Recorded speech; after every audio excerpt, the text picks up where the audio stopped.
సంఘస్థులందరికీ వందనాలు. అమ్మగారికి అయ్యగారికి వందనాలండి.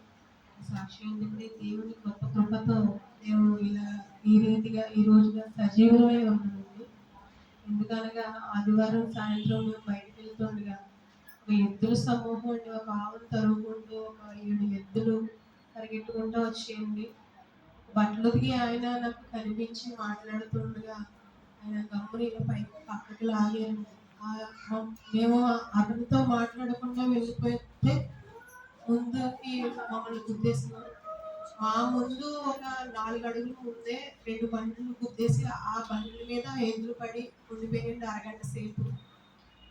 అది చూసి నేను చాలా భయాందోళనతో ఇంకా అక్కడే కూర్చునిపోయి ప్రార్థన చేసుకున్నానండి. ఇంకా ఎక్కడికి వెళ్ళొద్దు, ఈ సంఘటన దేవుడే కాపాడాడు, ఇది జరగకుండానే.